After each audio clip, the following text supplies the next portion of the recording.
एकूण 17 जागेवर विधान परिषदेच्या निवडणुका होत आहेत आणि भारतीय जनता पक्ष आणि त्यांच्या अलायन्स हे संपूर्ण 17च्या 17 जागा या निवडणुकीमध्ये जिंकून येणार आहे. त्याचे मुख्य कारण असं आहे का देवेंद्र फडणवीस साहेबांनी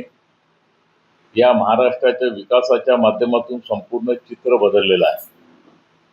ज्या महानगरपालिकेमध्ये ज्या महानगरपालिकेच्या निवडणुका होत आहेत त्या सगळ्या जिल्ह्याचा अगर आपण विचार केला तर संपूर्ण डेव्हलपमेंट करण्याचं काम, सगळ्याला विश्वासात घेऊन करण्याचं काम आणि म्हणूनच या निवडणुकीमध्ये 17चे 17 उमेदवार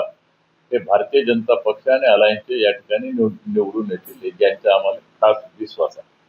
नाही, मागच्या वेळेसच आपल्याला माहित असेल का सुप्रीम कोर्टाने स्पष्ट रूपाने आदेश दिले होते का 50%च्या वरचं आरक्षण जाऊ नये आणि त्यामुळेच आपल्या महानगरपालिकेच्या निवडणुका झाल्या, राज्यातल्या सगळ्या महानगरपालिकेच्या निवडणुका झाल्या आणि निवडणूक आयोगाने जे आता घोषित केलं आहे का 50%च्या वरचं अगर आरक्षण गेलं तर त्या निवडणुका घेता येणार नाही. हा सर्व विषय निवडणूक आयोगाच्या हाती नसून तर हा सर्व विषय सुप्रीम कोर्टाच्या हाती आहे, सर्वोच्च न्यायालयाच्या हाती आहे. असा आहे, विजय वडेट्टीवार हा कागजी घोडा आहे. विजय वडेट्टीवार यांच्या पक्षामध्ये किती चालते हे भगवान जाणे, परंतु तुम्ही अनेक वर्षापासून पाहता विजय भाऊ कोणत्या ना कोणत्या मुद्द्यावर बोलण्याचा प्रयत्न करते. त्यांच्यापाशी कसल्याही प्रकारचे डॉक्युमेंट राहत नाही, कसल्याही प्रकारचं एव्हिडन्स राहत नाही आणि येऊन जाऊन मीडियामध्ये आपण कसं आलं पाहिजे आणि त्या दृष्टिकोनातून सरकारवर जे आरोप ते वारंवार करत राहतात. ओबीसीचे प्रश्न सगळ्यात जास्त कोणी सोडवले असेल तर हे राज्याचे मुख्यमंत्री देवेंद्र फडणवीस साहेबांनी सोडवलेले आहे आणि म्हणून या निवडणुकीच्या संदर्भात ओबीसीला कमी आरक्षण जाईल, याला कमी आरक्षण जाईल,